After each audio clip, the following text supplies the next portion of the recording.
Hola, muy buenas a todos, mi nombre es Nerea y os doy de nuevo la bienvenida al canal. Hoy os voy a estar hablando de mis últimas lecturas, más concretamente de los libros que he leído en enero, y además también hablaré de un par que leí a finales de diciembre y que no había podido hablar de ellos en ningún vídeo. Hace poco en Instagram hice una encuesta preguntando que si preferíais que hoy saliese el vídeo de mis últimas lecturas o si preferíais que iniciase una nueva sección en el canal dedicada a cine, la cual quería iniciarla hablando de las últimas películas que he visto, más concretamente en el mes de enero. Salió ganador el wrap-up de mis últimas lecturas, pero bueno. Pero aún así, dejadme en los comentarios si estaríais interesados en un wrap-up donde explique las últimas películas que he visto. Y ahora sí que sí, no tengo nada más que añadir en esta introducción y nada, quedaos aquí porque voy a hablar de libros muy interesantes.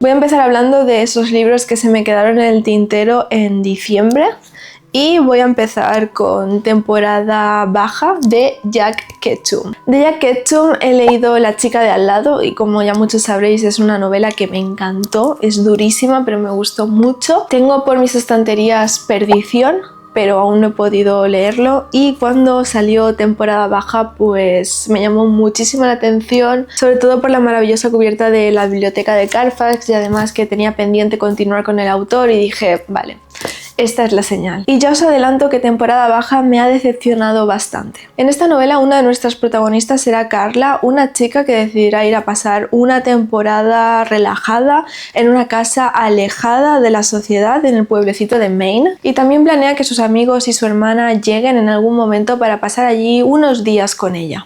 Lo que ninguno de ellos se imaginará es que hay una familia al acecho que llevan allí viviendo muchos años, que viven en una cueva en el bosque, y esta familia no podía ser de ninguna otra forma, son auténticas bestias, es una familia endogámica, caníbal, que como comprenderéis no tienen buenas intenciones con estos protagonistas. Vale, y he aquí mi opinión ante esta novela. Creo que el punto más interesante de esta historia es precisamente esta familia caníbal de la que os estaba hablando. Creo que son unos villanos de lo más interesantes, pero que también pienso que podrían haber jugado más a su favor, ya que hay en algún momento que acaban cayendo incluso en lo ridículo. Y la narrativa acaba cayendo en un slasher típico. Yo no soy muy fan de los slashers y esto supongo que también jugó en mi contra. Pero además hubo algo que me hizo saltar todas las alarmas, y eso que yo no soy una persona que me suele dar cuenta de cuando hay errores en la narración. Pero precisamente en esta historia sí que hubo algo que me hacía que me sacase de contexto completamente, y es que había momentos que no sabía de quién me estaba hablando. Estamos delante de un narrador omnisciente, pero que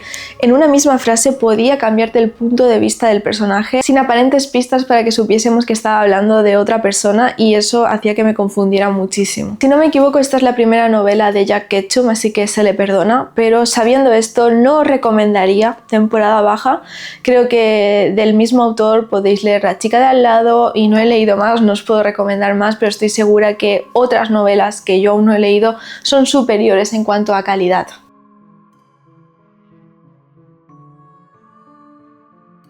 Otro libro que leí en diciembre fue El extranjero de Albert Camus. Todo el mundo debería conocer El extranjero, es un clásico contemporáneo que merece todo el reconocimiento del mundo.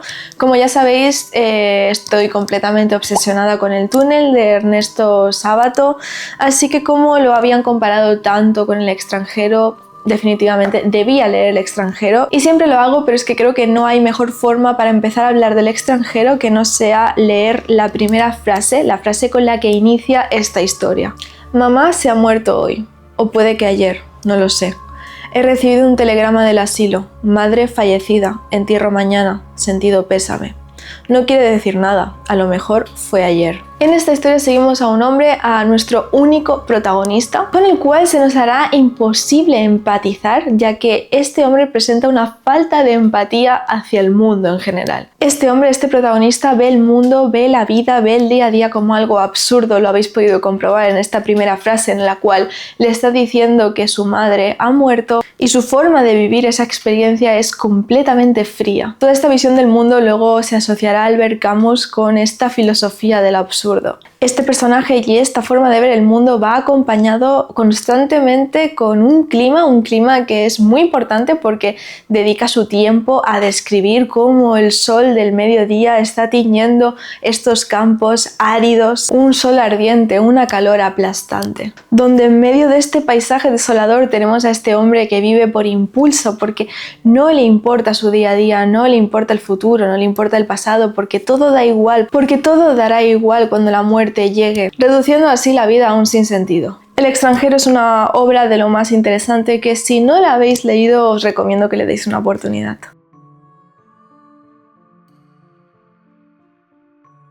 Y el último libro que leí en diciembre es La noche de Venus de Rubén Sánchez Trigos y es de la editorial Pazuzu. En esta novela seguimos a Raúl, que junto a su novia se dirigen a un campamento perdido en el bosque porque allí va a encontrarse con sus antiguos amigos del colegio y deciden ir a ese sitio para recordar el pasado, que era donde se reunían ellos de pequeños. Además, por ahí tenemos una subtrama muy importante y es que Raúl nos explica la obsesión, el enamoramiento que tuvo con Arantxa, una chica de su clase. Sin entrar en spoilers, una chica bastante peculiar y bastante diferente. Parece ser que con ella también van a encontrarse en esta reunión. A su sorpresa, cuando Raúl y su novia lleguen a ese campamento, verán los coches de todos sus amigos, pero no habrá nadie allí, será un lugar completamente desierto. No voy a explicaros más de la trama, creo que es interesante que a partir de aquí vosotros vayáis descubriendo qué es lo que va a pasar. Aun siendo la historia un poco predecible, pero es que no se esconde, ya para empezar solo tenéis que mirar la cubierta del libro, aún así no deja de ser una historia muy entretenida que de verdad que, como he dicho antes, te engancha hasta continuar y saber su final, hasta descender literalmente a los infiernos.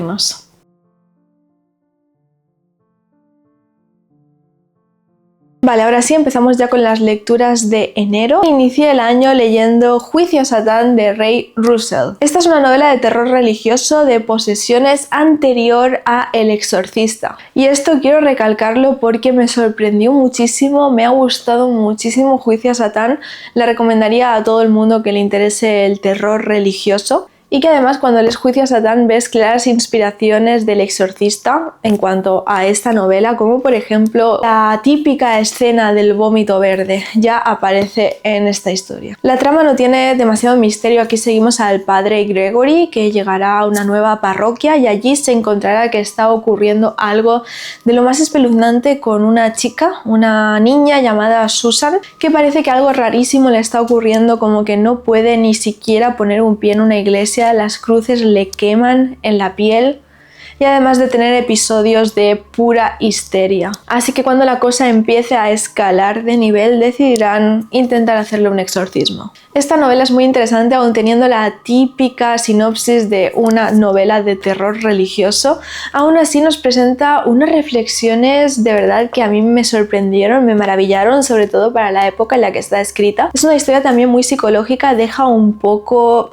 al lector que decida qué es lo que realmente ha pasado, al más estilo Una cabeza llena de fantasmas, además de regalarnos datos curiosísimos sobre astronomía, sobre la época clásica, sobre religión y también tener el típico diálogo de alguien que cree fervientemente en la fe, en la religión y alguien que duda de ella. Hace también una crítica bastante fuerte a la iglesia, pero sobre todo a todos aquellos que predican y luego pues hacen todo lo contrario. Debéis leer Juicio a Satán, además de tener un trasfondo bastante más turbio de lo que me esperaba y sí, la recomiendo mucho porque de hecho creo que es una de las mejores novelas de terror religioso que he leído nunca.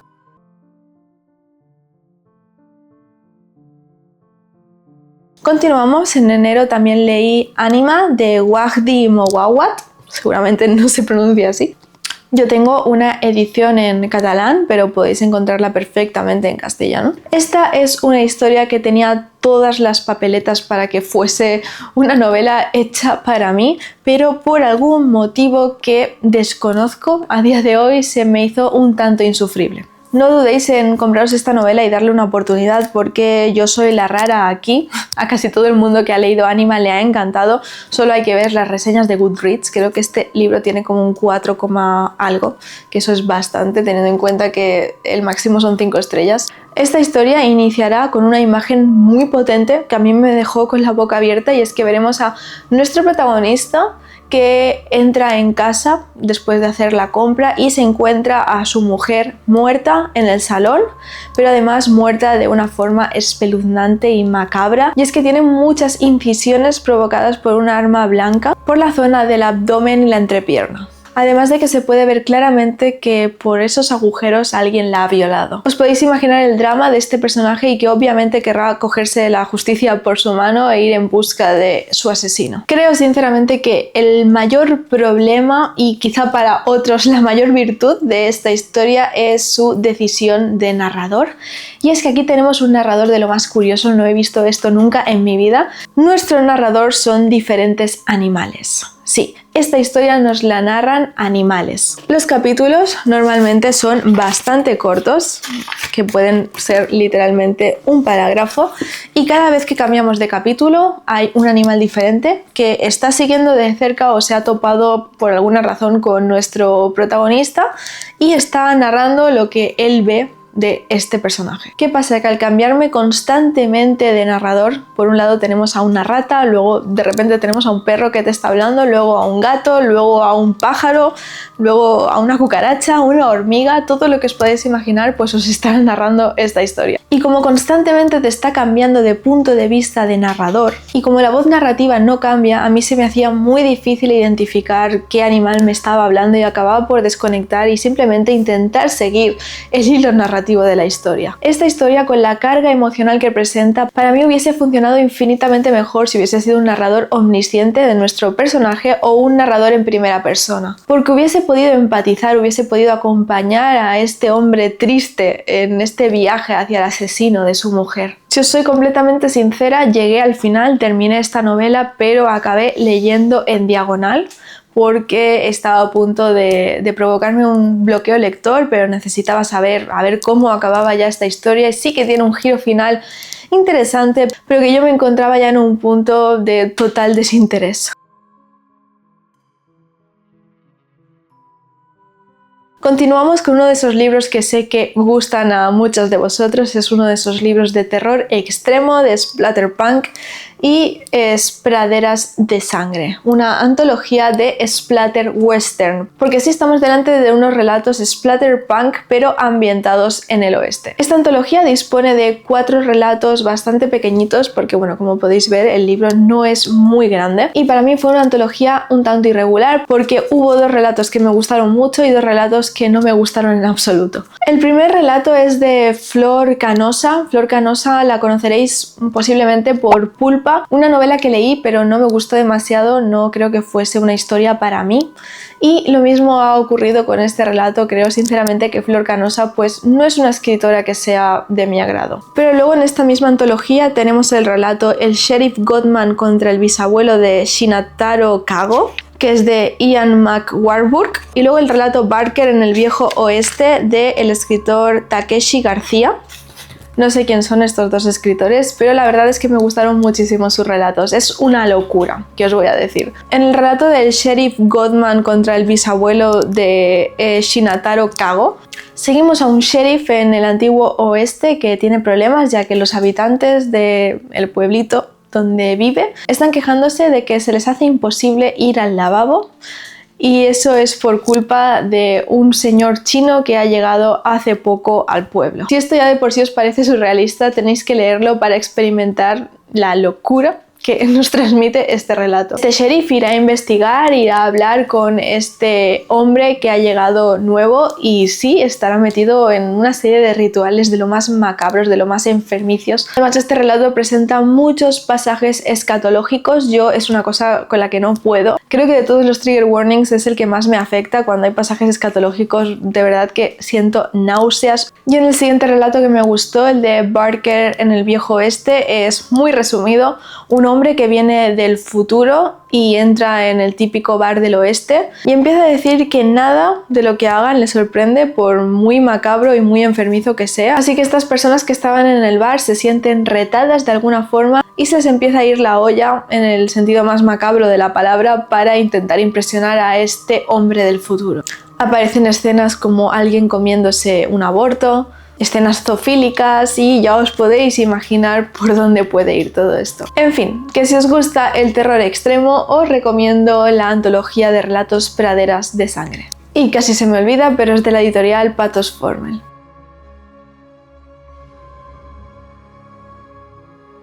Cambié totalmente de registro después de leer Praderas de Sangre y leí Noches Blancas de Dostoyevsky. Como ya sabéis, estoy en proceso de leer Crimen y Castigo, pero la verdad es que lo tengo un poco apartado porque es una novela densa y ahora mismo no me apetece leer algo tan denso. Pero me sorprendió la diferencia de registro que tienen Noches Blancas y Crimen y Castigo. Parece que nos hayamos encontrado con un Dostoyevsky completamente diferente. Por cierto, yo tengo la editorial de Gribaudo.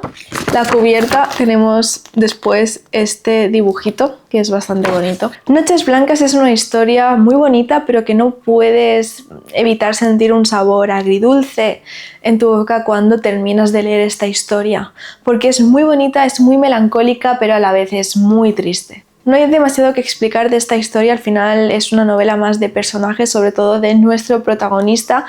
Aquí nos encontramos con un hombre que va andando por la calle de noche y encuentra a una chica que está llorando y le ayuda de un posible asaltador. A partir de ahí entablará una especie de relación de amistad con esta mujer y acabarán quedando cada noche a una hora en concreto para hablar de sus penurias. Lo bonito e interesante de esta historia es nuestro protagonista. Como he dicho antes, es un hombre, un soñador. Es un hombre que no vive el presente, vive anclado en el pasado, todo el rato pensando en lo que pudo o no pudo haber sido. Su única forma de ser feliz es recordando algún ínfimo momento en el que en un pasado fue feliz y se agarra a ese recuerdo para así poder vivir su día a día. Como podéis ver, es un personaje bastante triste y la historia también lo es.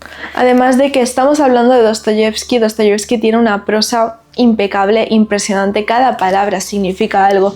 Y os voy a leer una de esas frases que a mí me pareció preciosa. Me gusta armonizar el presente con el pasado irrevocable y con frecuencia vago como una sombra, sin rumbo, triste y abatido, por calles y callejones de Petersburgo. ¿Qué recuerdos pensar que, por ejemplo, hace un año, en este tiempo, por esta misma acera y a esta misma hora, caminaba tan solo y abatido como hoy? Y entonces los sueños ya eran tristes, pero uno piensa que lo pasado era mejor y que vivir era algo más ligero y más pacífico, sin los negros pensamientos que ahora me persiguen, sin los remordimientos de conciencia, los crueles y obstinados remordimientos que ahora me quitan la paz de día y de noche. Este parágrafo que os he leído creo que hace mucha justicia a lo que os vais a encontrar en Noches Blancas de Dostoyevsky.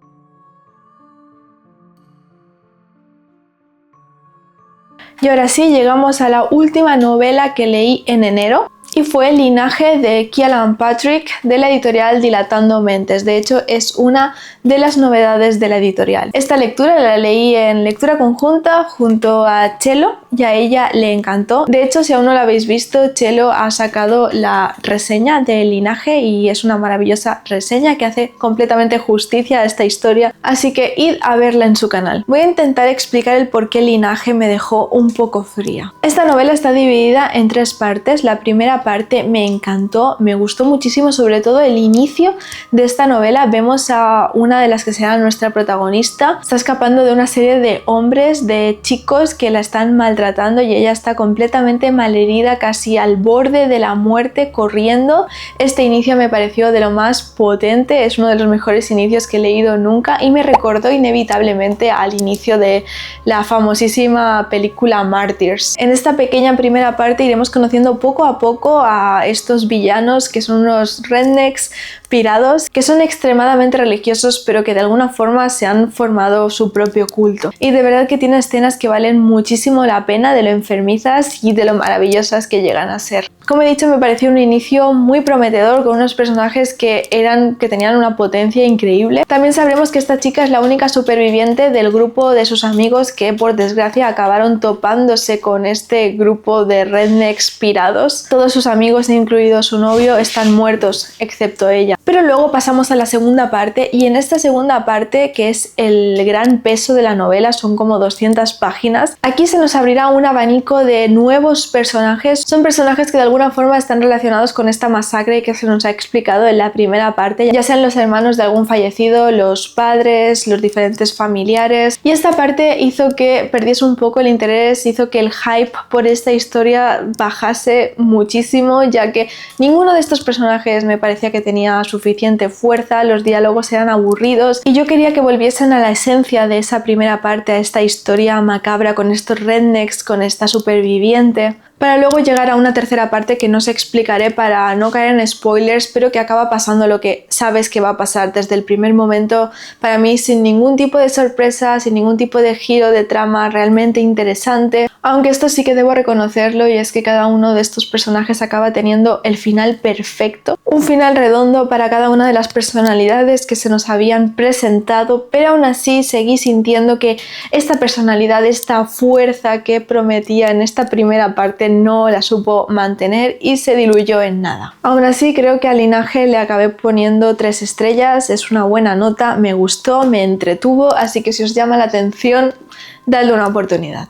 Y bueno chicos, hasta aquí el vídeo de hoy, espero que os haya gustado, espero que hayáis anotado alguna que otra lectura. Dejadme en los comentarios qué opináis de los libros que he hablado. Si habéis leído algunos, si tenéis pensado hacerlo. Y no tengo mucho más que añadir, muchísimas gracias a todos por el apoyo que estoy recibiendo como siempre y que nos vemos el domingo que viene.